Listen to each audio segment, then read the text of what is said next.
Good evening and good morning, everybody, and welcome to the finals weekend of the OS World Cup 2025. That's right, we are finally here in one of our 2 remaining weeks of this tournament already. It flies by, and that means we've got some exciting matchups for you this weekend. Teams vying for a spot in the grand finals weekend. Starting this evening in the lower bracket, we have the 4th-seeded Canada matching up to the 6th-seeded South Korea. Both of these teams defeating their opponents last week, or dropping from last week. My apologies. Canada 1-6 versus Poland, and South Korea winning both of their matches in the lower bracket versus Norway and Russia, both fighting for a spot in their second match. I am Chiliper, joined this evening by Azer. Good afternoon, evening, night, morning, many things. Yeah, definitely the evening right now for us. Well, I had to catch another one of these games. I just had to. This is a big one, honestly. Canada has a very hard path, I think, to proceed in this tournament after facing Poland, #1 seed last week. Really hard going against Malashevsky and seeing what he does, honestly. So now they have to do the same thing with Flying Tuna, I think, but it's in losers this time. Their second life is out. So this should honestly be really interesting. There's a lot on the line for both of these teams. I think the narratives for both of these teams are really interesting. You know, South Korean, most notably losing so many of their top players from last year. A lot of people very much discarded them this year. I think they were even predicted to end 8th or something in a lot of prediction streams and stuff like that. Like, Korea is still very good. I think they were #2 in stats in semis. Their top 4 core is still the same players from last year, and they're really scary, Chiller. They are, and there's no shortage of skill being displayed by the top end of this roster. It's important to note that they did get second last weekend in the semifinals. Now, finals map pool being a decent bit harder than the semifinals map pool was, but Canada losing 1-6 last week versus Poland, who is the #1 seeded team in the entire tournament. Poland placed 3rd overall in semifinals. So South Korea actually outperforming our #1 seed as the 6th seed last week. The only team to outperform them was the United States, with an average team score of 2.7 million across all maps. And South Korea, most importantly, put up that #2 team of the weekend on 2 separate matches. That was versus Norway and Russia, both of whom they 6-1'd, which is a dominant scoreline for a best of 11. So a lot of scary things happening on the South Korean side for the blue team this week. Canada has got a lot to show. I think they had a little bit more to give us versus Poland, and I think we can expect some pretty good picks coming out of them in this match, but statistics-wise, they are certainly fighting one of the uphill battles of all time. Yeah, but even if you look at the Canadian match against Poland last week, a lot of the maps were still fairly close. They beat Poland on one of them. They lost 2 of their maps by under 100k. So even though I think the scoreline looks pretty bad, the stats look pretty bad for Canada, I think there's still some really good star power on this team. You can never count out Zudi for anything. There's a lot of the newer players that haven't really had a chance to really have a star moment on anything. But that's also kind of the question when you think of this Canadian team is how high can these new players really scale? Because a lot of the promise of this Canadian team is a lot of these 4-digit players or rookie players that we don't know if they really scale on a pool this hard. They might have never actually even played a pool this hard. This finals pool is it's crazy. It's really crazy. I think the average star rating on this is 8 stars or something, 8.0. So it's really high. There's of course some players on both of these sides that are not going to have a problem with this, but I think what's going to determine this match here for honestly both of these teams is how well the supporting roster around these players is going to be able to do, right? I think on Canada, you're going to be looking at TS Fury to do good. You're going to be looking at Wanderia to do good, and, most notably around Xylus and Zudi. They're going to have to offer that support because, on Korea's side, you have the 4 guys that just won last year. It's very much an uphill battle, and I think when you look at some of the more supporting players on both teams, You know, when you're looking at Canada, you're looking at like people like Birchman and Ploot, who I think people are questioning whether or not they're going to be able to show up on the pool this hard. But I think you can also say the same about this Korean roster. They're four newer-ish players. I know Kejik is not exactly new, but we don't really know how hard they scale on that pool, right? Jikori's been doing pretty good on the speed. Sooyoung is a bit of a mystery still. I don't think Sooyoung has had much of a chance to really show the potential that a lot of the Korean community has been talking about this guy. Same with Mike Keyboard, hasn't really had a good showing or like a carry performance, a standout performance yet. So I think these players are probably the ones you're going to have to look at here. And while we have just yapped a lot about that, seems like bans and picks are all done, and Canada's going to be opening this with some speed. Homo Sum DT. DT2 coming out, and it's important to note that Sooyoung was a pretty high DT score for South Korea on a couple of picks last week. Their number one performance actually coming out of that DT3 with an almost 900k S rank on a choke there. So Canada is going to be given a little bit of a run for their money. Strong speed roster on here, as you mentioned before. So we've got Xylus, TS Fury on the top, Pink Eye Fan, and Sparkly Fairy, who is Birchman down on the bottom. South Korea, Mami Kokoro, Karcher, and Flying Tuna, that trio that we're really going to be looking to see a lot from South Korea in this match. And of course, Sooyoung going to need to be that support standing up alongside them to give them an advantage here. And right now, Canada strutting their stuff on speed. We sort of expected them to take this route. They have an extremely strong roster for speed and stamina DT maps, especially when you kick this AR up, which I am very aware a lot of the South Korean players are not super comfortable with high AR more than anything, and it's really taking a toll on their accuracy and ability to read this map. I mean, you've got low 80s, low 90%. Meanwhile, Canada, multiple players at the high 98, 99s, and the lowest being 94% right now from them. Very strong stuff from Canada with the 3-way. Yeah, I think this is a beautiful showcase of, I think, what their game plan is. They've got Xylus, they've got Pink Eye Fan, who you can make arguments for both of these players being probably in the top 5 of the entire tournament in terms of speed. And I mean, it's showing. Look at the accuracies on everyone else across the board. When the pool is this hard and you have to come in and tap 324 BPM like this, like, you're gonna need the two of those guys to show up. So already here as a first pick, this is looking pretty good.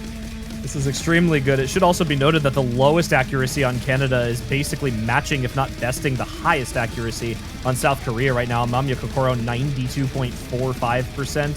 Sparkly Fairy pretty close by. I mean, they're trading hundreds there. Meanwhile, you've got Xylus, who's making this map look easy right now. TS Fury doing exactly what we wanted to see them do. We did see TS Fury have a little bit of trouble, actually, in the semifinals with navigating some of their usual picks that they were super strong on. And we're seeing this increase in skill cap really give them a chance to shine. 1400 combo right alongside Xylus, and Flying Tuna the only one to stand up against this double FC, and the accuracy is not going to allow him to pull anything back. Yeah, this is a crazy score we're looking at, by the way. Like, this ACK is just nothing. Unfortunately, TS Fury going to find a break on, I believe, a kick slider, but it's Xylus to make it through these super fast bursts at the ending here. Are we going to see map number 1 with a full combo already? We talked about how difficult this pool was, and well, I guess that gives us a chance to talk about how skilled some of our finals level players are. Xylus, a seasoned veteran of the World Cup, bringing Canada in with a full combo and an almost 3 million team score, not to shy away from the full team performance there. That was exceptional stuff from Canada on their opening pick. Lowest score still above 500k. And Flying Tuna with a valiant effort at that 700k, but just not enough. Yeah, this is some shred. This is some real speed. But I think, you might be looking at that map and seeing, wow, Canada's crazy. That is an insane lead. There's a fairly limited amount of speed picks left in this, right? DT3 was banned on the side of Korea here, so there's a lot of maps I think that they have in their pocket that's going to look exactly like this on the other way, right? When you have such a strong core, right, between Tuna, Karcher, Amamiya Kokoro, and Elegrisimo, like, I think they might be looking for Hard Rock 2 or Hard Rock 3 here, any sort of like flowy, like weird aim picks. I think they're really good at. I think Canada is also quite aware of that as well with perhaps being on the back foot here for some of the gimmickier side of this pool, right, with this hidden 2-ban. There's still header open that I think Korea you would probably give the advantage to. I mean, Tuna's known to do pretty good on maps like that, even though it's not really one of his main skill sets. So I'm curious to see if whatever this Korean pick is ends up looking equally as one-sided, because I think they're gonna need that to come back from that. Like just off the gates, just getting speed abuse like this is kind of crazy, like mental-wise. So they're gonna need something big here.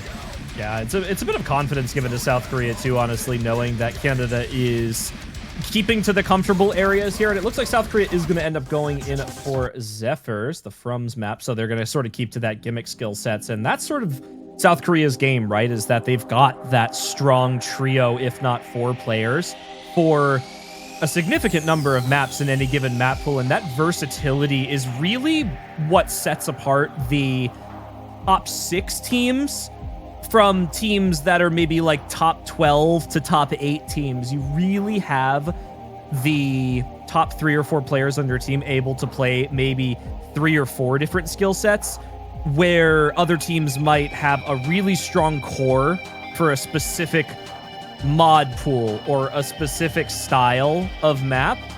And they are going to have a great time with their picks. They're going to look really strong at the start, but the point in the match where you really need to start looking out for is maybe going to be like 3 points in. That's when you need to see that versatility come through. So I'm expecting trades back and forth here very early for these teams.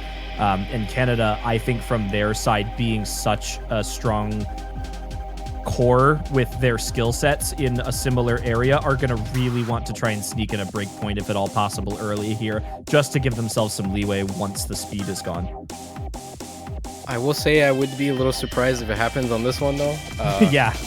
I think looking at the pool overall, or just thinking about the type of map that this just screams Flying Tuna to me. Like, not even just in this match, like just of the 6 teams that are left, like this might just be like the Tuna map.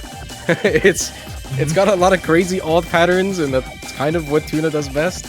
And you know, you're looking on the other side here, and you're probably looking at Zudi to try to match that, but I think Zudi, with these types of flowy maps, not necessarily the thing that she's going to be have the most ease matching. She's going to be able to match Tuna on a lot of other stuff in this pool.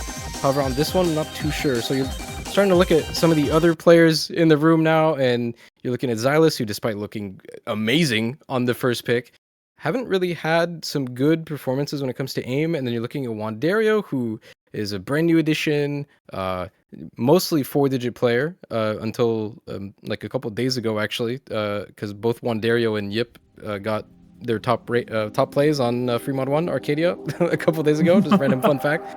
So Wandario's 3-digit now. He's running the Canada gimmick of having no 3 digits. But you're probably looking at him the most on this map. I guess we're watching this intro. It's beautiful. It's beautiful. And of course you've got Plute, right? Steam Happy, who's supposed to come in for maps like this.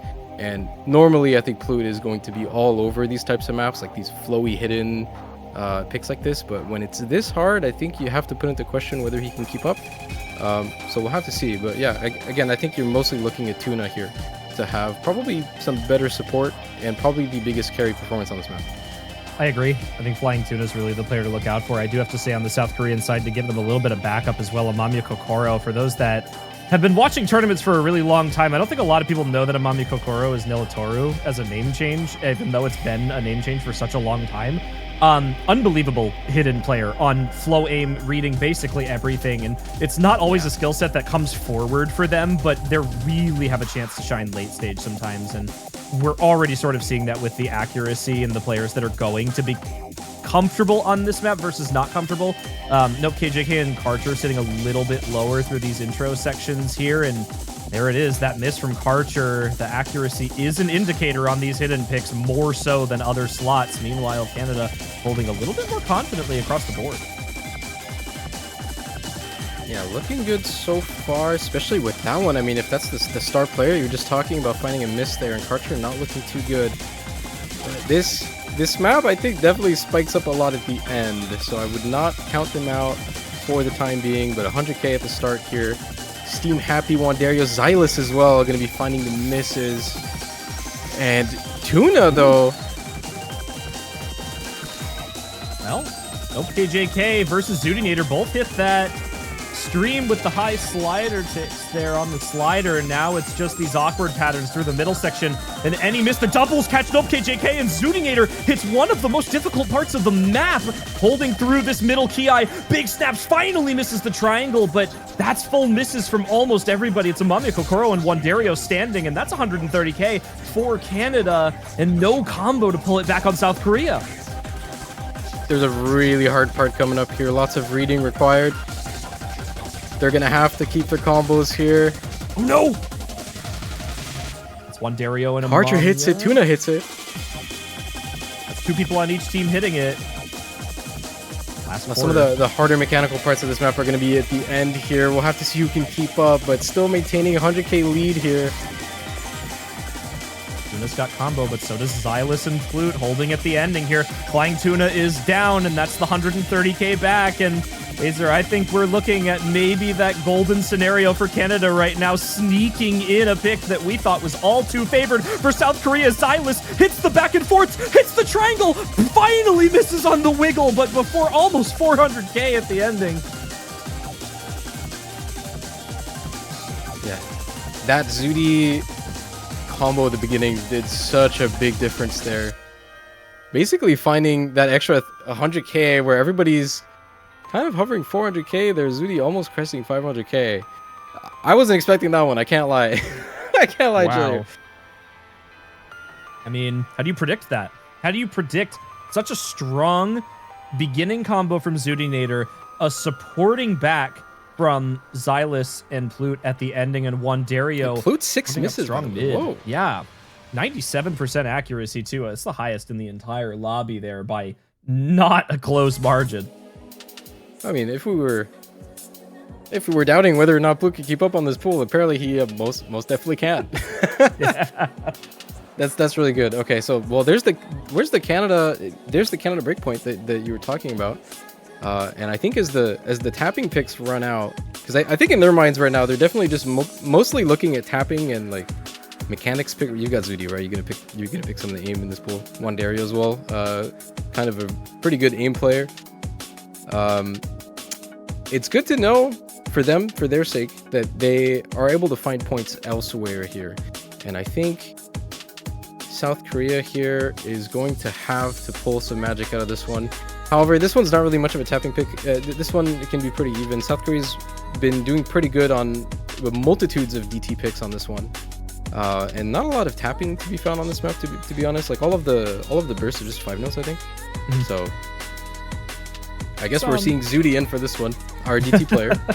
This is drum and bass, a little bit of light tapping in between. Mostly what we're looking for is aim on the side. So I think Zudinator fits this map skill set pretty well overall. She's definitely proven herself for the speedier aim maps over the years. Canada may be sorely missing their drum and bass hero, Ryuke, potentially, but they've got plenty of DT to back it up regardless. Yeah, I'm curious to see the 4 players for Korea on this, because this is... I'm wondering if you can see Chipori. I think Chipori has not... on any of these like more tapping-centered picks that have a lot of aim on them, I don't think Chipori's had a good showing, but this one is mostly aim. So I wonder if they're good on this one, or they're kind of just acting as a fourth filling here, right? I think it's going to be really important for Korea to try to do good on this one, even though it's not really their pick. I wouldn't favor them on this one, but I think at some point here you're going to have to start finding something in this match. Which, speaking of name changes as well, because I don't think you mentioned this one, Chipori is Parisia, I think. That's a good mention. Another kind of name change that's flown under the radar. One of many in OWC that we have to keep track of. The cheat sheet's never enough to get through here. Really need the formal listing. Well, DT1, roster set in, map started.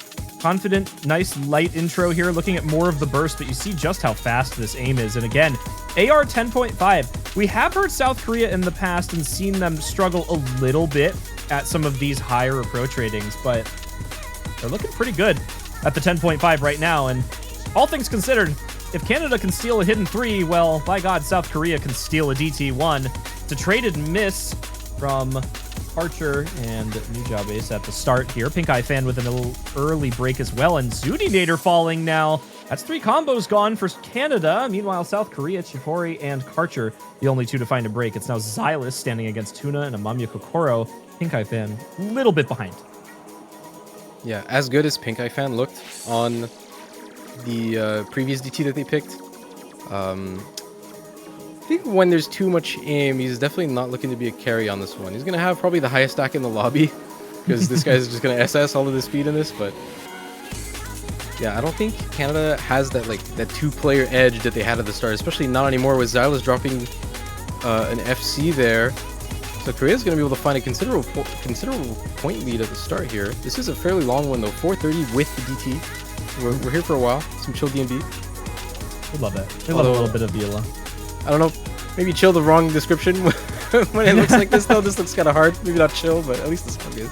This is a tough map, and that AR 10.5 is absolutely ruthless. Amamiya Kokoro, and the concession I will give to Pink Eye Fan is being the type of player that they are, this 10.5 is going to feel completely normal to them. And that's a pretty big advantage on an aim style pick, because I have found over the years that approach rating tends to make aim harder on DT picks rather than these, burst sections here. Now, the only issue Pink Eye Fan is having right now is that his team is collapsing around him pretty frequently, and despite maybe not being the one to pull up a full combo right now, like Amamiya Kokoro is, it is the only thing that is supporting Canada right now, and a 50k score gap halfway through this map is certainly not out of the question to pull back for Canada. Amamiya Kokoro, we see a little bit of shakiness happening now. Something that is not out of character for Amamiya Kokoro, sadly. Oh boy, it's getting stronger here in the slow section. And there goes Karcher. Halfway in. He's in for a bad time.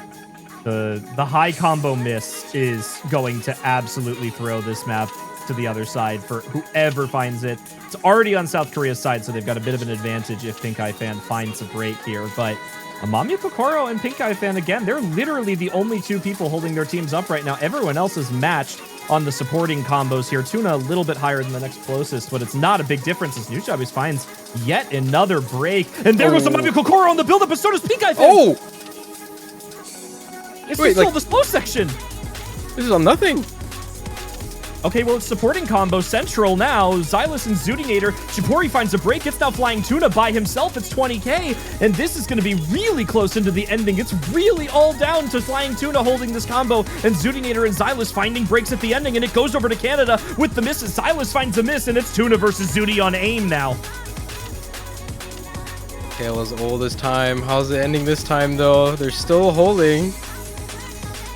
Got a couple patterns left here, guys. It's still dead even. It is still dead even. 2 of the best players at this skill set matching up basically the same combo. Tuna finally misses Zudinator. Oh my god. Oh, this is going to be close all the way into the ending. It's miscount only, and South Korea has the combo advantage, but Amamiya Kokoro and Karcher find a miss. It's Pink Eye Fan again, but he breaks too. What's happening? What is happening?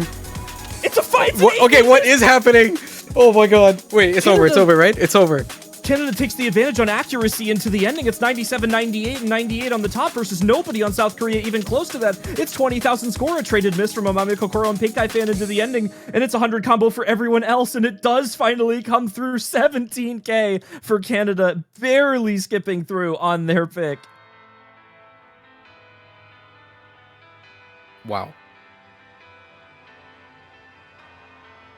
And Pink Eye Fan here.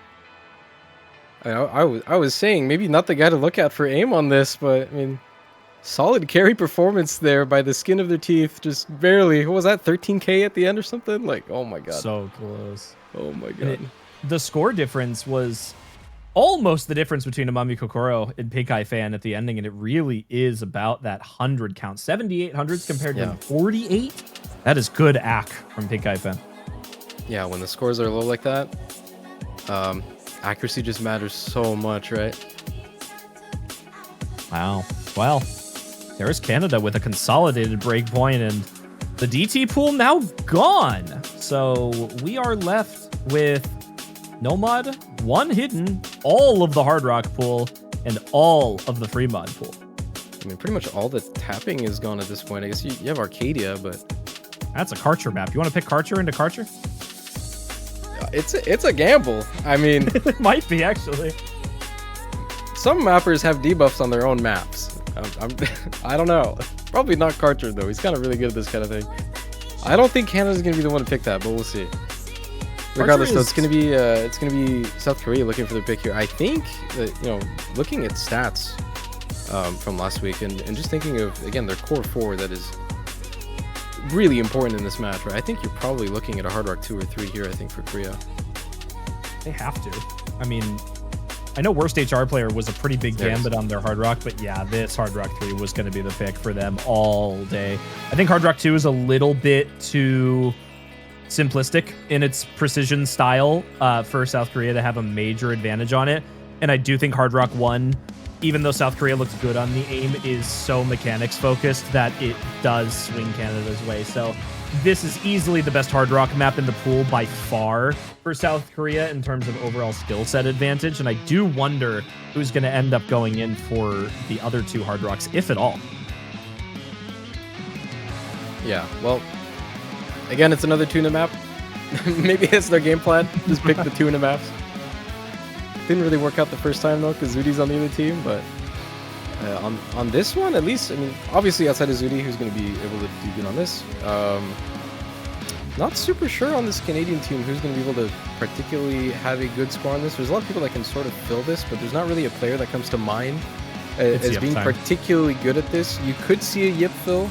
I think TS Fury on paper might be pretty good at this, but this might be a little bit too weird of a pick. Like this one has got, I don't really know of the correct way to describe this map, but it does have a little bit like a control amount of jank in there, like a tasteful amount of jank. So I think someone like TS Fury would be looking for maps to be a lot more simple mechanically, visually. So we do see Yip coming. Also, I guess, first original of this match, I believe. Oh yeah, first time people are gonna be seeing this one in a match. Marmeli Butcher with their 5th original this year. They've done one for every World Cup. Vote for your favorite in the comments. Go check them all out, because they are all good. They are all very good. Well, South Korea, a strong roster. Again, I think we're going to be seeing a lot of this Mamiya Kokoro, Karcher, Flying Tuna lineup. This has been their core for the matches so far. And they haven't quite found their groove yet, but if there was ever a pick that I could see them find it on, it is this Hard Rock map. And like you said, you know, it is just the right amount of jank to not be perfectly comfortable for a gimmick player, certainly not for a mechanics player. So I think, you know, players like Flying Tuna, players like Mamiya Kokoro, you know, players like Yip, who are pretty good at finding the line between those, are going to be those to look out for. And then, of course, Zudinator. Yeah. I mean, when looking at this Canadian side here, Yip, Wandario, again, just to...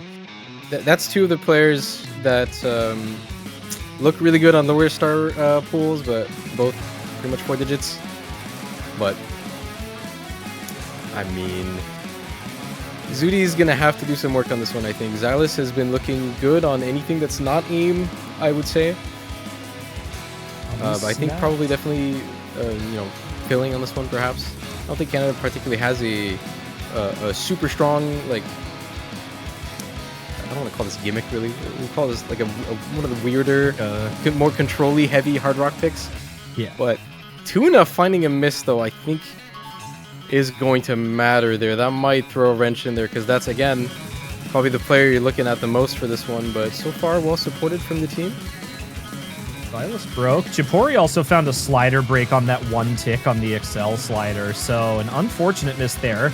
The trade from Wandario, though, so 2 misses for both teams here. Accuracy advantage for South Korea. Karcher making this map look pretty comfortable, but all it takes is 1 missed slider tick to throw those combos back. Now, Mamiya Kokoro and Karcher supporting combo on both sides. Wandario and Xylus to find another set of breaks. That's going to be more score to South Korea, but Karcher actually found a miss in that section, and that's now 1 FC left.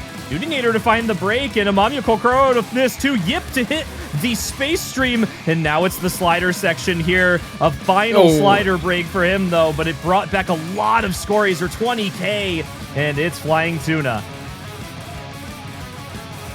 Another tale as old as time. Bunch of misses in the lobby, and Tuna with 600 combo. Some things never change. Nope, the hardest section of the map, and Tuna just owns it like a boss. 800 combo coming up soon. A third of the map left to go, though. Plenty of opportunity.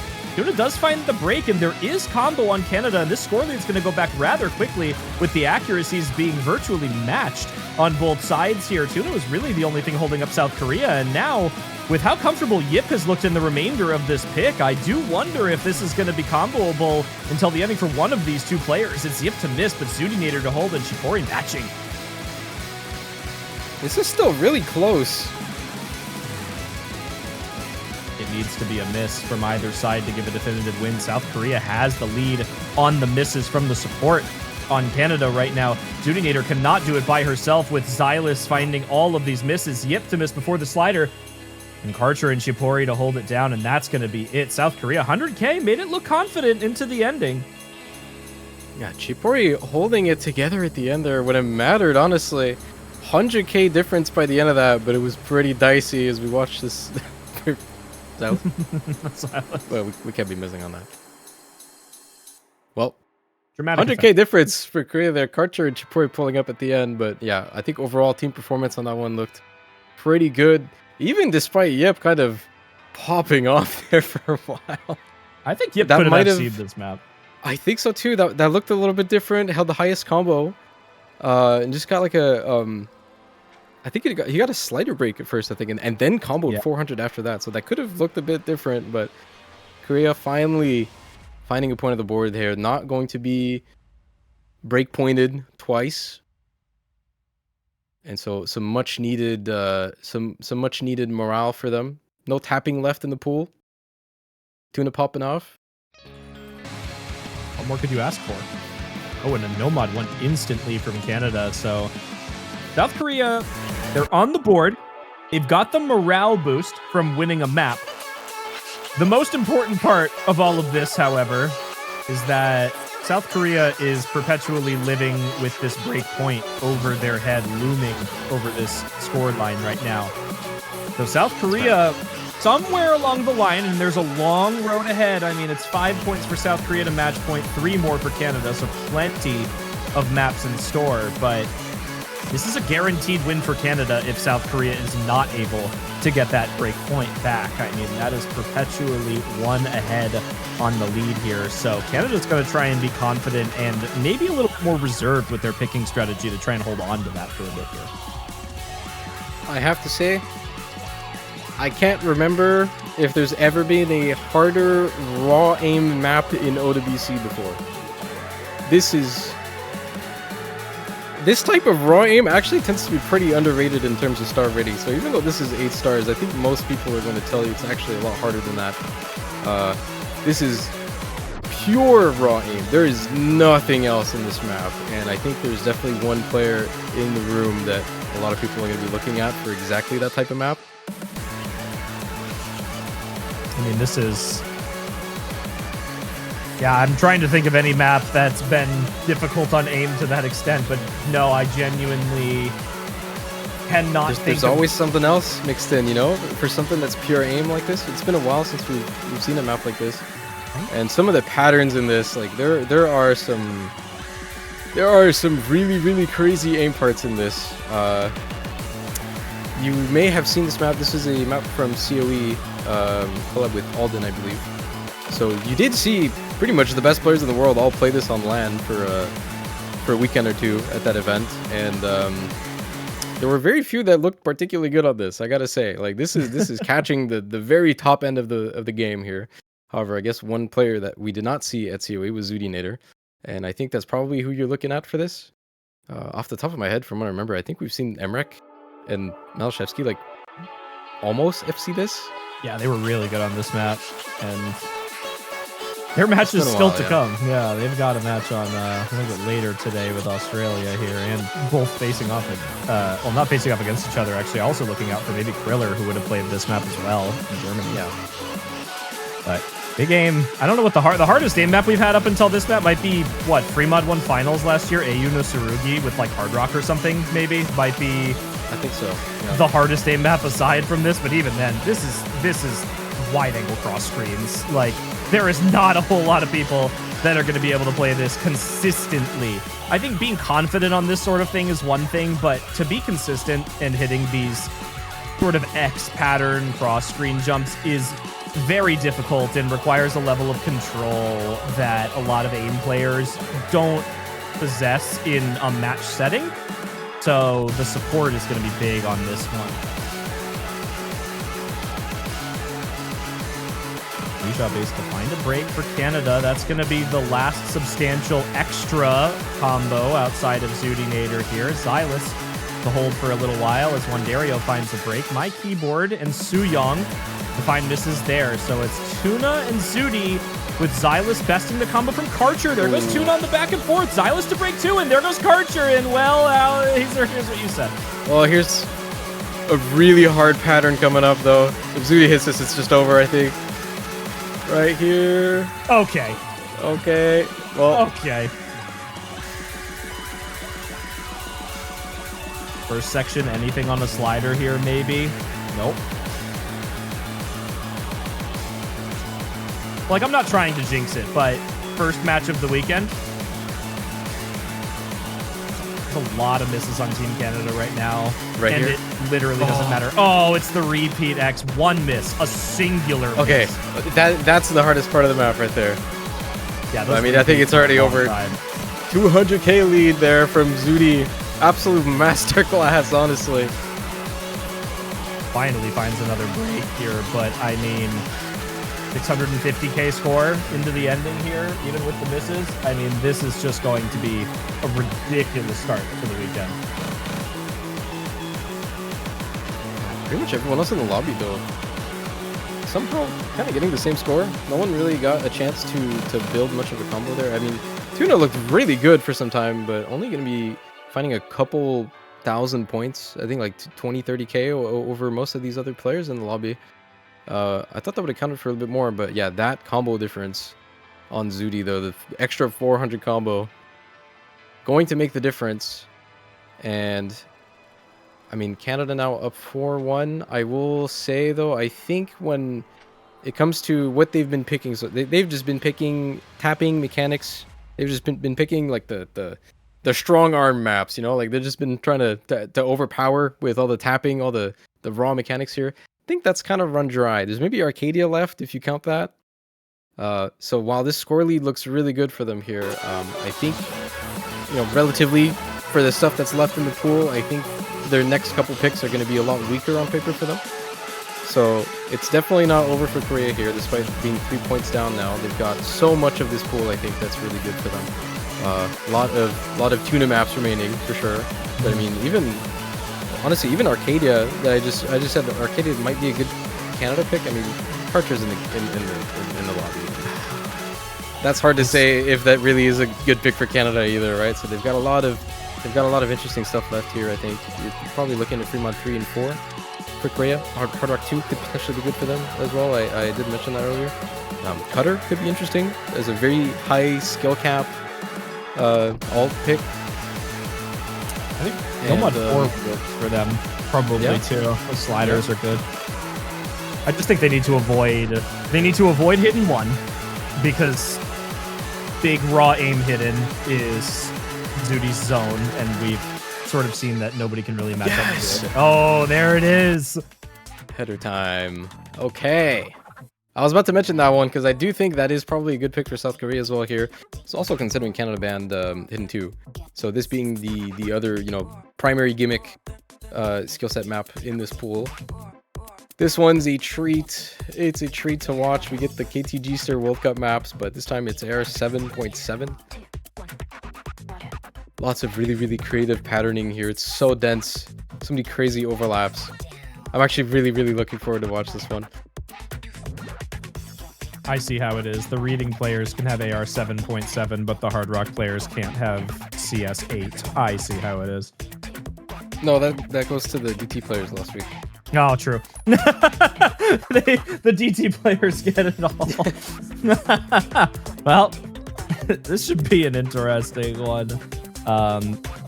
You know, South Korea, we talk a lot about their skill sets on these more gimmicky picks, and I think something we failed to, I guess, mention in that sense is it's in part South Korea's strengths on awkward maps like this and control-based reading maps. And also the fact that Canada has always been one of those countries in the World Cup, and this is nothing new for them, where they put specialist players on their team, but to be able to have a all-star gimmick roster is a privilege that not many countries are afforded in a World Cup. And when it makes its appearance, it's very readily apparent. So I think unless Canada sort of stacked into gimmick this year, this was always going to be an uphill battle into the late stages, especially with the past 2 years and how much gimmick scales up in finals and grand finals. And teams like South Korea and, you know, the United States and otherwise that were sort of those like grand finals level teams start to shine a lot more here. And I'm actually expecting big things out of someone like Nope KJK on a pick like this for South Korea. Yes, that's definitely who I'm looking at too as well. Nope KJK hasn't really had a lot of maps to shine in this World Cup so far, but again, not their first time playing the World Cup. They played it a couple years back. They took some time and in some lower level tournaments where they show that they absolutely are a force to reckon when it comes to these gimmicky picks, like these hidden picks. Nope KJK's got it. So I'm interested to see how that goes. I was also going to mention Flute as well here, who we've already talked about a couple times. Like the map like this, Flute is basically just on the roster to play this, right? Very well known, at least in Canada, for being, perhaps the best gimmick player in the country, honestly. But this one is pretty hard mechanically. There's a lot of aim in this as well, in a somewhat hidden way. But yeah, so far, Korea's looking quite good. I hate to be the bearer of bad news to Canada, but it's really not looking good right now. This is another pick.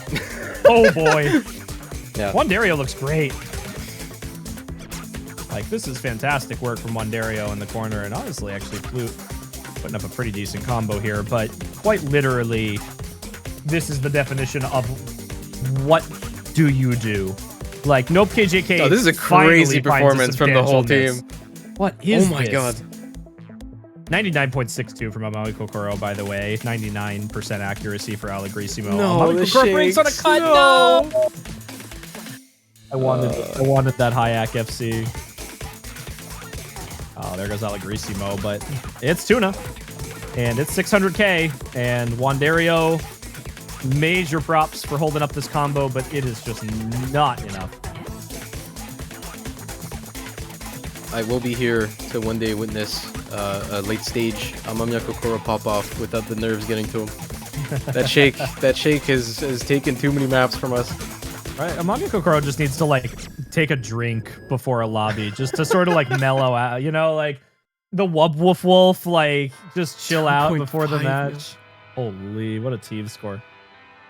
We spent all that time talking about Nope KJK, and the rest of the team was like, "What about me, guys?" 600k, 600k, 700k. This is a crazy team score. I gotta say, this is a crazy team score. South Korea looked really, really, really good on that. I don't think anyone's really looking or paying attention to the Canadian team on this. Said this probably a bit of weakness in this roster on this pool. Is you're not gonna see them do good on header, I don't think. But I really do wonder how this score from South Korea here pairs up against some of the other teams left in the tournament, right? I guess the winner of this is going to be playing the winner of Australia, Germany, and then there's of course Poland, USA on the winner bracket. I wonder how those teams would do on a map like this. I really hope they pick it. Terrified. I am terrified for whatever they contribute to this map. That winner's bracket match is going to be crazy for gimmick players. Yeah, well, it's going to be Canada's pick now. There's still a few things I think they're probably looking at. Hidden One is looking good for them with Zudi and Wandario. But we'll see. Oh, there, all right. There it is. It's aim time once again for Canada. And I like this. I mean, this is the most raw aim pick left in the pool, especially when you don't want to pick flow aim into Karcher, because believe it or not, Karcher has mapped the map, and by the way, he's really freaking good at streams. So that's sort of an area that I wouldn't touch, especially with Canada actually not having a lot of their legacy stream map players on the roster this year. Canada, for a very long time, actually had one of the most terrifying Nomad 2 rosters I had ever laid my eyes upon, and a lot of those players aren't here anymore. So against South Korea, it's maybe more of a toss-up, but I love the aim pick. This map received a lot of buffs to the aim, and I think that favors Canada quite a bit. Yeah, well, Zudi's been looking really good this match, so again, maybe a good strategy. I think both teams seems to be having the, after the tapping's gone, they both got the same strategy. Pick the Zudi maps and pick the Tuna maps.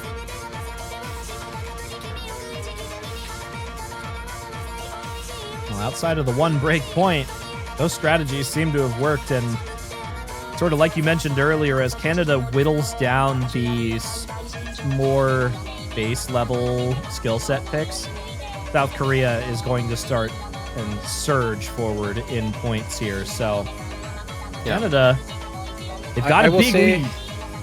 On paper, this is probably Canada's last favorable pick in the pool from the stuff that's left.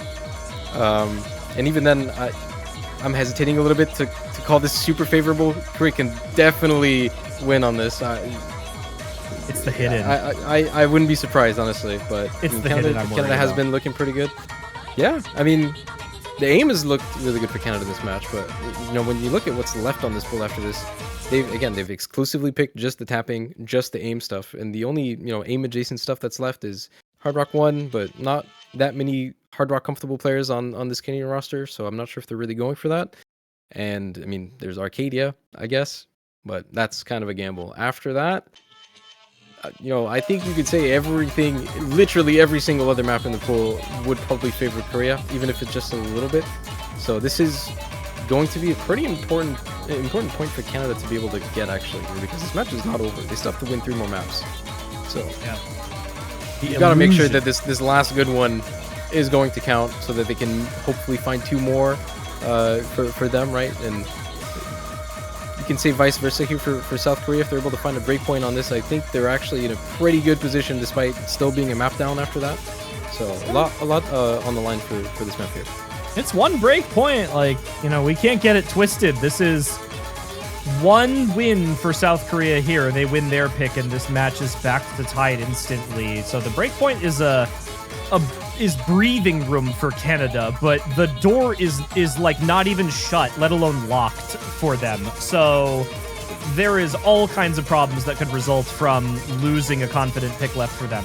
Luckily, Flying Tuna and Suyong finding misses on this map. Karcher to fall now as well. Meanwhile, Xylus, the only one to drop in. Amamiya Kokoro actually also goes in that aim section, and this is now a major opportunity for Canada. If they can put up some distance in this next sort of low time after that Ki here, there is going to be a very, very slim chance that South Korea comes back into this one with the combos that they have. Xylus building to match, and there is another one of these sort of 1/3 alty sections here. Any slip-ups on this, again, more combo for Canada, putting that lead on the board. Amamiya Kokoro to fall, 200k now for them. Wandario to find a miss.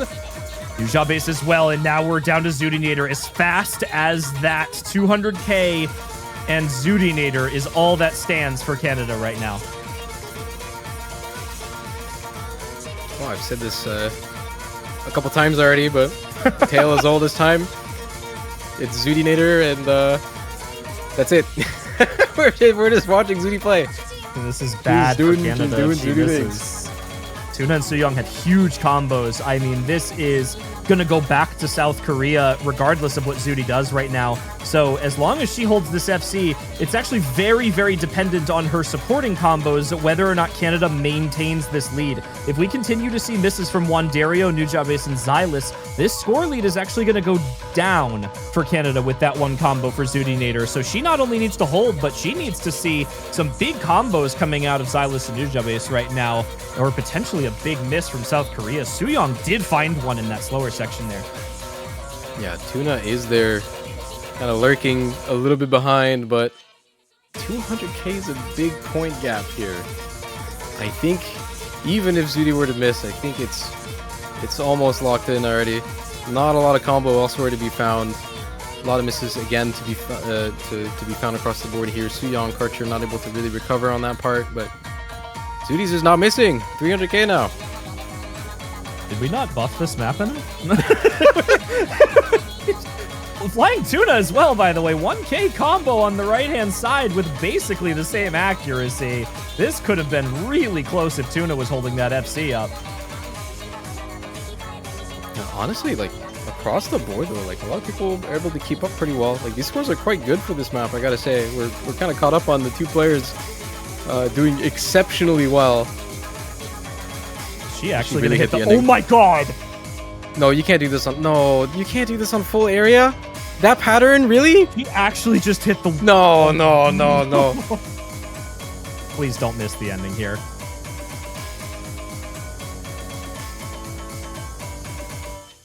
Oh, my god, Zooty, Oh really? my god! What a play. That's disgusting. No, what can you do? You cannot do anything against that. Zooty might be the only player in the world that's going to be pulling out a score like this. No, that's just not real. So final score gap on that map, 438,000. So I guess that answers the question on whether or not Tuna with an FC would have matched up with an unbelievable combo at the ending, by the way, 700k, but it would not have been enough. So Canada, Zootinator, a major point of them winning that map, but a lot of support from the other three players on that roster to keep them in the lead, even if she did finally miss. Honestly, Tuna looked so good too. Just found that one miss at the start, and like the expected experience on this to not be able to FC the end, honestly, but apparently Zooty says no. So, well, that leaves Canada now with any raw aim they can find, which at this point That's is it. Hard It's Rock gone. 1, I guess, is like somewhat aimy, but it's not raw Yeah. aim. it's pretty much gone. I think at this point of the game, okay, so South Korea is going to be calling a timeout here. We said this last map. The remaining maps in this pool, it has to be said, the remaining maps in this pool all pretty much look pretty good for South Korea, on paper at least. So despite being down so many points now, and almost being on the elimination point for this tournament, it's not over. There's so much firepower on this team. There's a lot of players that I don't think have had really their moment here. Tuna's been looking good, but I mean, outside of that, just a lot of fill players here. But I mean, Karcher was 11 in stats last week. Amamiya was 17th in stats last week. Like, there's some maps for them in here as well for them to show up on. I do have to wonder what they choose to go with here. There's so many avenues for them. Like this time out makes a lot of sense. They might be taking their time to figure out these picks because all of these maps are quite distinct. And I think it's really going to depend on, you know, obviously Tuna's having a good match, but like who else is feeling good on what type of stuff here, right? So we've got Cutter that's got a lot of really weird, very high skill cap alt patterning on this one. We've got the Zenjust original Nomad 4 that's quite mechanics heavy, not just pretty significant amount of tapping on that one at 220 BPM. We've got Ruby of Twilight, another original, pretty much some flowing precision with some bursts. Hard Rock 1, which might be a toss-up. I don't know. I think their likely pick here in my head is Sparkle Dancer here, Fremod 4. It is a very fancy alt map here, which Tuna's pretty good at. So That he is. I don't know. What do you think? Well, yeah, I mean, they've got to go for anything that has, like, that doesn't even have a trace of mechanics in it. So, like you said, you're looking at a map realistically like Fremod 4 or the Nomad. Okay, I was going to say 4, but it's 3, and I am not mad about it at all. Oh, I'm curious. I'm Might be so one of my curious favorite how this songs map in is this gonna pool. go. This is interesting. Map is impossible, by the way. Like, I know I'm not Yeah. the player this is catered to, but this might be one of the No, hardest 3 maps in the pool by, like, not a close margin. I think this might be the hardest. for most players, I think. That is insane. If you're this type of player, right, that likes to play these alt maps with some techie patterns in it, like this map's gonna be fine. It's not too bad. But for everybody else that's kind of filling in that skill set, like this is really demon. This is a very, very high skill cap required, and specifically in this skill set. So might see a lot of bad scores in the lobby on this one, honestly, but might also see some interesting pop-offs. I'm curious. I'm honestly so curious. Oh, I am nervous for what happens on this map because this is so unlike anything we've seen in this match at all. We've seen raw mechanics from Canada. We've seen more reading and low intensity gimmick from South Korea. We really haven't seen this super techie style of reading that we're gonna see in this map. I don't really want to call it reading, but it kind of is because of It's got some, yeah. the density required to play a map at like this level. Yeah. For like mortal beings, you can say this as reading. Yeah. for normal people.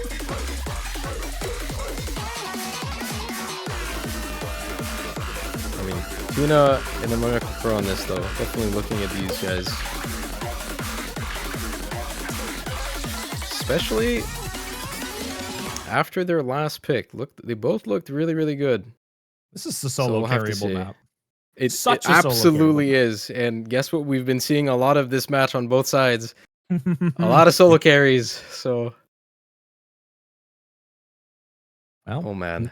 Not the scoreline people expected right now. 5-2 in favor of Canada. South Korea pick'ems based is a 77% favor in this matchup right now. And with this map, it could very likely mean a 5-3 for South Korea. Still looking for a break point back from Canada. A couple of early misses on both sides here. That slider stream is tough, and there are plenty more. Yeah, I mean, that one at the start is going to catch a lot of people, but I was going to say, this is probably the easiest part of the map right here, so it's going to matter a lot to be able to hold a combo, but no one is really managing to do that. No KJK a little bit here, but a major difference maker for South Korea right now being at 98% accuracy, holding that combo as well. Silas missing is going to give them a little bit of breathing room as well. Wandario going to trade it out. No KJK, highest combo gone, but there's plenty on South Korea remaining, and this is just going to continue going towards their side. We are seeing far more confidence. This might need a preemptive warning. We haven't seen this on Bancho yet, but there's a solid chance that Bancho will absolutely hate what's coming up. And maybe, maybe the players too. Here we go. Oh, Yip misses on nothing, unfortunately, before the slider section. If he hits this section, he is not going to be happy. Oh, no. Yip might not be too pleased about missing right before this and hitting the entire section. Zudinator does drop the last remaining combo on Canada that was big, besides Xylus, actually, who has sneakily put up a 550 into this section. Does he cut through this big goal at the ending? He does hit the slider tick. Oh, Xylus, here he comes, halfway through the map, 25k for South Korea, and that is going down very quickly. Not the player we picked out on this map. Misses on a cut stream repeat, though. There's not... Oh, and everyone's gone. Yeah, there's not that much to go off of, but more misses there. No KJK still holding. Oh! Okay, no, this is spicy now. This is a really small lead still. Allegrissimo has to hold it together here. 46,000. I think Zudi has a little bit of combo as well. It's Yip. It's not Zudi, sorry, it's Yip. It's Yip and Allegrissimo right now. They are the difference makers. Oh, Buzz Slider on Yip and Allegrissimo too. It's Zudinator and Xylus now. Oh, it's going to be so close. It's going down. It's going down. I think we're going to start to see accuracy matter a lot more here, though. These scores are so low. All these misses from Wandario continue pushing it towards South Korea as well, but it's such high combo for Canada. Amamiya Kokoro and Allegrissimo, Yip and Wandario. It's everyone gone. Nope, KJK and Tuna, and I think South Korea may have just pulled this one out with those combos. That's it. That was a lobby-wide collapse. I was kind of worried that was like a Bancho moment, but seems real. Seems real. Korea going to be able to barely fly away with this one. It was a treacherous experience to get here, but yeah, this map is crazy. It's really crazy. Highest Tuna, score, though. 437k.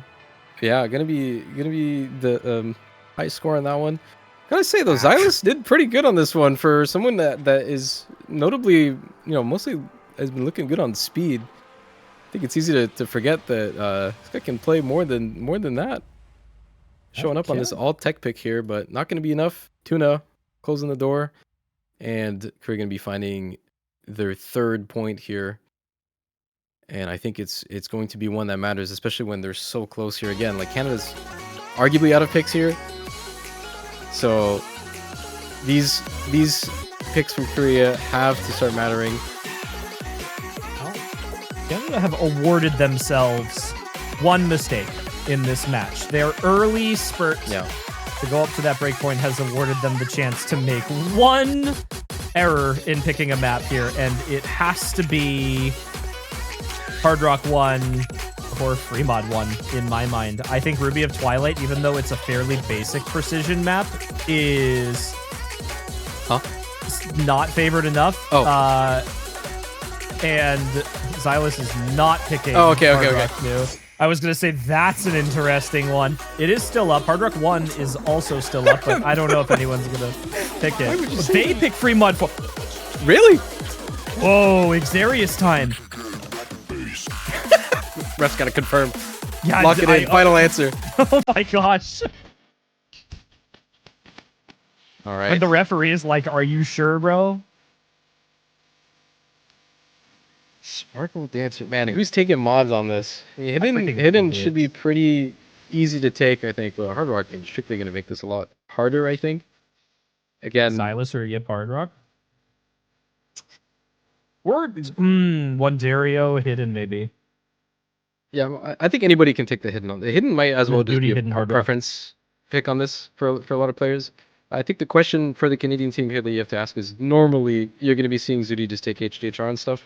Mm-hmm. However, I wonder if this pool difficulty has reached like the tipping point where it might just be better to put her on the easier version of the map and just have someone else take the Hard Rock. We'll have to see. Because I have no doubts that she's going to be able to do good on us either way. You're going to hate me for saying this. I don't actually necessarily think not taking Hard Rock is easier on this. I actually think Hard Rock is very accessible for a confident Hard Rock player on this map. Because if you're used to playing Hard Rock, the CS 3.5 is actually going to sort of hurt you with the way that this map is very snappy and awkward. If you throw on Hard Rock, you sort of remove that. You raise the AR. That is true. You make the circle smaller. And I do think that it is... I think Hard Rock is just as much of a preference mod on this map as Hidden is, potentially. Yeah? Well, it is really... well, so am I. A Hidden player in the call and Hard Rock player in the call. Hey, guys. And a Hidden Hard Rock player. Yep. I think on the Korean side here... Who is taking the Hard Rock, though? Because I think on this one, you would probably want Tune on Nomon on this, I would assume. I would assume so. I mean, Aligrissimo Hard Rock, maybe? Does Parisia play Hard Rock? I doubt it. Parisia might. As a fill, yeah. Which is maybe what they're looking for here. We'll see. What's the verdict? It is Aligrissimo Hard Rock. Okay, yeah. Yep, Hard Rock. I saw that coming. I feel like that was sort of like the 50-50 on whether or not Zudi took Hidden Hard Rock and Yip took no mod, or if they sort of split it and no overmodding happening in this lobby whatsoever. And I respect the Hard Rock on Yip. Honestly, he's looked really good in this match so far, really consistent. Aim has been pretty pinpointed down, which is going to be great for an Xarius map like this. Very snappy, very wide angle. A lot of control necessary between these alt patterns here. So I have a lot of confidence in these mod selections. Yeah. It is kind of surprising a little bit to me that it's Yip, because usually, personally having played a lot of tournaments with Yip, he's the Nomad guy on all the pre-mod picks. He's the one taking Nomad, taking the comfy pick. But I think in this one, you did make a good argument with the density. Perhaps that's what's going on. But regardless, I think this is not a pick that we feel too confident on for being on Canada. I mean, you thought Korea was going to pick this. So already right off the gates, though, it is Hard Rock players. Yeah, I mean, it is once again a close map here. A little bit of a later miss for South Korea. There goes Parisia. Chipori missing on the bottom right, and now Yip has got some combo on Hard Rock to build up. It's 3 for Canada, and once again, it's a scenario of how long do those big combos hold. It's Allegrisimo and Chipori to both find breaks, but Yip and Xylus to go. That does favor South Korea just slightly, especially with these repeat misses from Canada on the 2 drops there. So it's Wandario and Zudi, a hidden and a no-mod player going up against a hidden and a no-mod on South Korea. Who better to do it than Flying Tuna and a Mummy Kokoro on an Xarius alt map here? Both of them with significantly higher accuracy than the Canadian counterparts as well, which is giving them this 17k score gap, minus the misses from the other players. And as we sort of crest that halfway point in the map now, Mummy Kokoro and a collapse for South Korea! Oh, man. That's at the worst time, too, and Zudi Wandario not looking like they're missing anytime soon. Ooh. What happened there? Oh, that was tragic. None of those are Pancho, right? Like, is a combo just going to come back here? I think it's too late. I think it's too late, yeah. Definitely some real misses there. Potentially looking here at being on match point for Canada. Zudi not. This is a hard section here. This is a very consistent, long, drawn-out section. You need a lot of aim control to hit this whole part here. And as I try my best to curse somebody in this lobby, Zudinator just tells me to screw off, and she's just going to keep comboing. Meant to be warm up for Zudi. Oh my god. Okay. She single tapped that, by the way. She single tapped that section. Well, combo on Wandario and Yip. Flying Tuna with a 600 plus combo. Next closest on South Korea is unfortunately a Mummy Kokoro at 250 only. Xylus to find the only meaningful breaks on Canada past that middle section here. Yip has done an excellent job recovering on the Hard Rock to come pretty close right against Allegrisimo there, and it is just Flying Tuna now. Wandario Yip with the huge recoveries, and it's Wandario to find a miss, and I'm gonna look away from the bottom left. You can't keep doing this. It's finals. You're not supposed to FC multiple maps. My god. Oh Dude. my god, Zudi. Dude! Well, she is widely regarded as one of the best players in North American history. Probably the second best player in Canadian history, and this is just a display of magnificence right now. Zudinator and friends. Yep. S+. S+.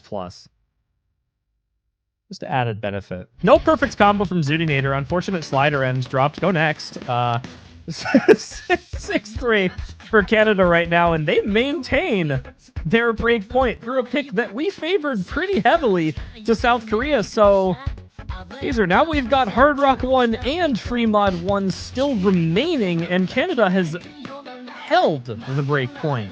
So they still have their breathing room on match point. Yeah. South Korea now. Again, this is lower bracket. Looking at the end of the tournament here, if they lose one more, it's always a really, really scary position to be in here.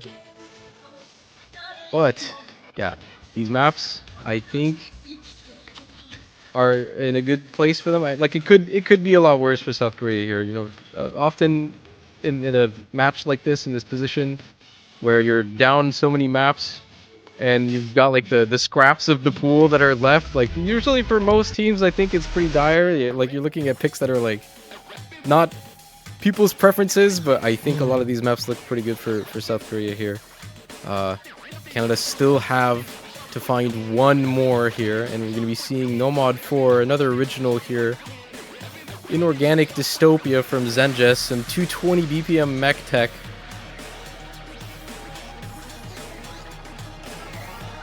More originals. Pick more originals. I love this song. I love this map. This is some of the most intense slider-based tech I think I have ever seen in a Nomad 4. And that's saying something with some of the slider tech mappers we've had in the past. It plays so well, too, which, to the credit of the players in here, means absolutely nothing. Because this map is probably, we sort of talked earlier about how Nomad 3 might be one of the hardest maps in the pool, and I sort of pinned it as like a top 3 hardest map in the pool. This is one of those maps that I would have pinned above it. This is so difficult. I think score-wise, yeah, holding a big combo on this one is pretty up there in difficulty. For how many maps we've seen FC'd or being close to FC'd, I don't think this one's gonna be one of them. I'd be very, very surprised, unless your name is Malashevsky, probably, like Emrek, probably. But we've seen some crazy things already, so I wouldn't count them out. It is worth noting as we wait for these players to get in there. I'm gonna use this opportunity to give a shout out to my own team here, my own pooling team, who's been well, not the pooling team, but the spreads team, if you like the originals. But chances are, statistically, you and I can't play this map. It's way too hard for us. Thankfully, there's a lot of spread difficulties, a lot of lower difficulties for every single original now this year. Some of them are ranked already as well, so check them out. Go check. A lot of hard work went towards that. Playing one of the, I was playing one of the qualifiers, Hidden 2 earlier today. Absolutely amazing song. Yeah, we got tons. It wasn't even an original, and it was an amazing song. So what does that tell you about the originals? Amazing all loaded stuff. in. So South Korea here, potentially looking at their last map of the tournament. I really wonder what this position for them feels like, because this is a very, historically a very uncommon position to be in, to win last year and then be looking at a top 6 exit here. Like, it hasn't happened too many times. I wonder how that must feel for them here, and if that's going to affect them on this map, because they're going to need to start showing up here for 4 more maps if they want to advance. Ooh. First miss from Allegrissimo. Slider tick central. This would be huge for Canada on a Nomad 4 picked by South Korea. It's 1 miss. Here's the sliders we were talking about. Combos not guaranteed anywhere here, and if there was ever a map to watch out for Bancho misses on, it's this one. And how have 7 players held combos through that intro? Wow. Oh, Karcher! Okay, well, Canada's 4-way FCing a third of the way through a map that we just aptly named as one of the hardest in the entire pool. Allegrissimo with a very unfortunate early break here, and it's going to come down to these later misses. It's a double from Xylus and Wanderio, and that is just how fast this map can turn around. Oh no, the slight aim control parts there catching a lot of people. Zudi going actually dropping the last FC here. And Korea's still got... Well, they had 2. Now it's the one and only. A much needed score lead here going into this 100k and building up. Tuna, it's your turn. I would pay to see a Tuna FC on this map, like live right now. Well, you might not have to. I might not have to. I might just be bestowed upon this right now. Or he misses on literally Jack. Or he misses on literally Jack. What in the... No, literally, I should have paid. I should have. I tried to, I was cheap. Maybe you should have. I was cheap and broke. I'm a brokey, and I didn't pay for it. My gosh. The score lead is not that big. This is a lot of combo for Canada. I'm starting to worry a little bit here. The Canadian team's almost basically fully recovered. Oh, that Xylus miss was so at a rough time, though. No, that might be the... Oh, that's really, really scary. It's still a 100k lead, and this part of the end is really, really difficult here.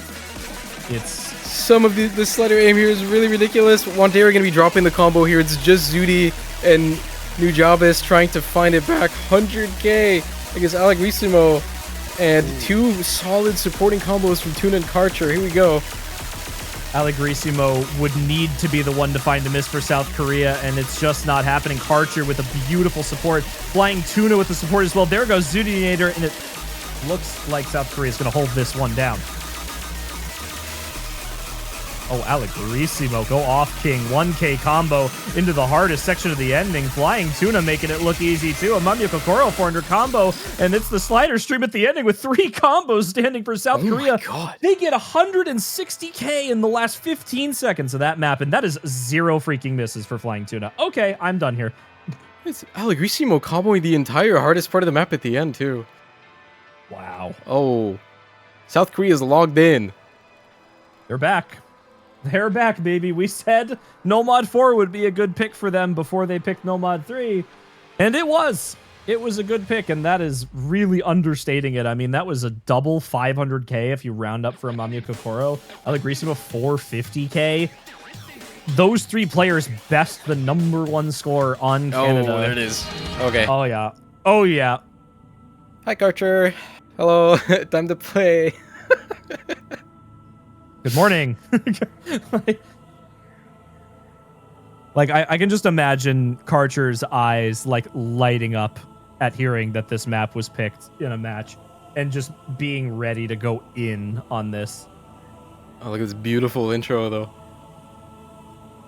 Glorious. So it's so pretty before the chaos that ensues with the map afterwards. Now, the question is, does Karcher play Hard Rock on this?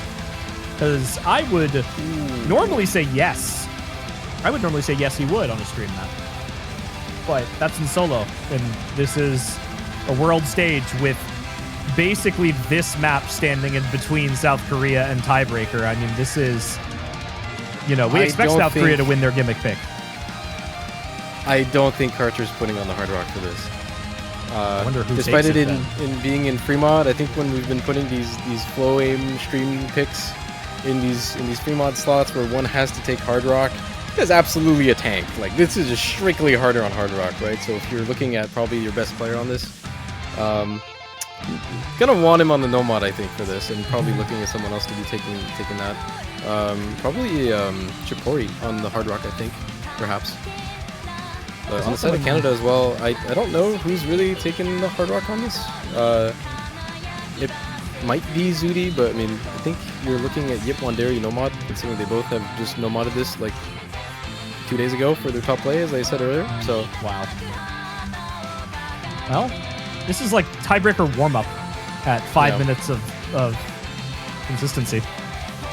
It's also one of those maps that is going to be very inconsistent, I think, for players. Like, I wouldn't really call it RNG, but your score variance on this is going to matter a lot here. So this is going to be a little bit of a gambly pick. Well, we'll see. We thought this would be the least gamble when we talked about their picks earlier. The question is, do you think Karcher, like, cursed this map? Do you think he put, like, a hex on this map in case this ever got picked against him in a tournament, and now anyone who has to play this against him just loses instantly? Like a secret code in there? Like in the metadata, there's just like a deep unknown curse that is just going to like make Yip's computer shut down or something. I don't think Karcher needs it. No, he doesn't need it, but a failsafe is always good against a mechanics team. Yeah. Well, however, I think being in a position like this, again, also probably unprecedented here. Karcher being on elimination point on a map that not only they've mapped themselves, but also of their skill set that a lot of people know them by. They've had so many crazy tournament moments playing maps like this. So that's gotta affect him. That's gotta affect him. I hope he's not too nervous. I hope so too. I am really looking forward to this one going the distance right now, and well, it's flow aim.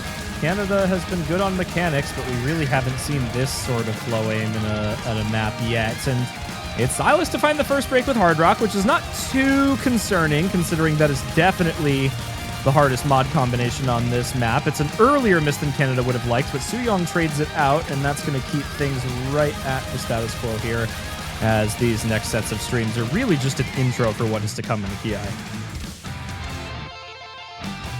Worth noting, I mean, South Korea are putting in Suyong and My Keyboard for this. They don't have that many of their higher profile names that have gotten them here. You know, there's no... Mamiya is not playing this. Alegrissimo is not playing this. so a lot on their shoulders, I think, to keep up here. Although I think this Hard Rock is kind of just strictly a tank, no matter who's playing it. You know, respectfully, don't think I'm expecting much out of the two Hard Rock players on this one. However, you never know. Good accuracy otherwise, yeah, and I think the swaps for this map, you know, on the Amamiya Kokoro side, we've seen a lot of nerves and shaking on maps with combo so far, and I wonder if maybe they're just trying to mitigate that for their next pick, or Allegrisimo and Amamiya could just be practicing whatever map South Korea plans on picking after this should they steal the break point away. So, a lot of opportunity.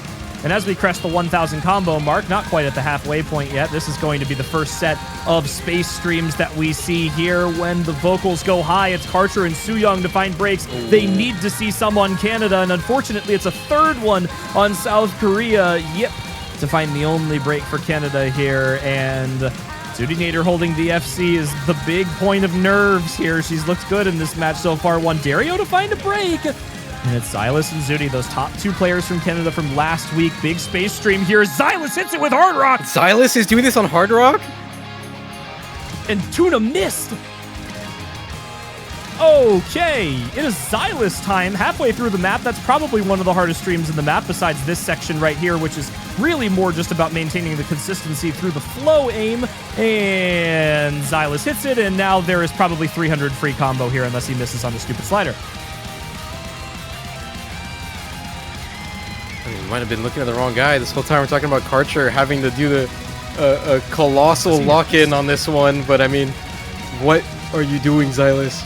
The big jumps, he hits it too, and he misses. Oh, the under aim. Okay, yeah, that's a tough. I mean, the work is done. The work is done for the mod that's supposed to be tanked on this. Definitely playing the harder version of the map. My guy has the highest score in the lobby right now. It's looking good for Canada as they get into this ending with 250k score lead. And there's not much combo to be matching that here. It might be it. There's nothing. Zudinator does find a miss on that stream there, but I mean, it was my keyboard matching her, and that's the highest combo in South Korea. You know, South Korea needed somebody at 700-800 combo at this point to have a chance to come back into this, and with that chain miss from my keyboard and Karcher there, it's 300k. Wandario trades a little bit of it out, but Azer, I think this might be it. It's done. It's dusted. It's 6-4 Canada, and with a 300,000 score gap, it's looking to be 7-4 as the number 4 seed is poised to win this match. I think it's very hard to discount South Korea here. I mean, if you look at pick'ems on this, I think South Korea had 76% prediction rate on this to win this one, but I mean, Canada quite underrated this year, I will say. You know, I think they're probably the definitive 4th team in the tournament. You know, it's a tough argument to make, you know, whether or not they're going to be stronger than what people are perceiving as the top 3, but still going to be eliminating South Korea, the previous year's OWC winners, in finals, and moving on themselves to a top 4 finish as Arcadia closes, and that's it. The spinner ends it. 2 million team score just over for Canada. And that was a lead that they got early and maintained for the entire match. South Korea, all it took was the one break point off. They did so well to win their gimmick maps. They put up such a valiant effort. They looked amazing in semifinals, and some of their players with some crazy scores in a very, very difficult finals pool. The hardest finals pool that the US World Cup has ever seen. And they come up just barely short, our 6th seed, going out in the first round of the finals weekend in the lower bracket. That is going to put them at a definitive placement of top 6. So still within their seed range. But Canada, our 4th seed, does advance to top 4, where they belong based on seeding. Yeah, and they've got potentially a very hard match ahead here. It's not decided quite yet, but I mean, the next thing on stream, I guess going to be today for most people, I think in 5 hours or so. Australia versus Germany on the other side of the losers bracket. And that one is a big one as well. Canada did previously beat Germany early this tournament, 6-3. So probably not who they're worried about, but I mean, Australia, I think, are being touted as a definitive top 3 for the entire tournament here, right? So very scary opponent ahead for both Germany and potentially Canada as well afterwards. But that's going to be a good one. I mean, Kriller has been looking really good as always, but I think Germany hasn't quite yet had a good chance to show the other players on the team. So I think they're going to be looking perhaps to show that it's not just Kriller and friends, and there's perhaps some more juice there. But when you're against Emrek in a super box, that's going to be pretty hard, I think, Chiller. That it will be, and it's not on the schedule here, but the loss for South Korea here does eliminate the 10 and 12 UTC potentials on Sunday. So final matchup for the weekend here, of course, Australia versus Germany at 11 UTC today. And the potential winner of that, Australia versus Canada, will be at 1 UTC Sunday. Germany versus Canada will take place at 16 UTC Sunday. And then, of course, we've got a very exciting set of matches set up as well. Poland versus the United States, and the first show match this weekend on Sunday. Yeah, it's gonna be a pretty interesting show match. The time is not confirmed yet because it depends on a potential match, but it should be fun. A lot of your favorite players are gonna be on there.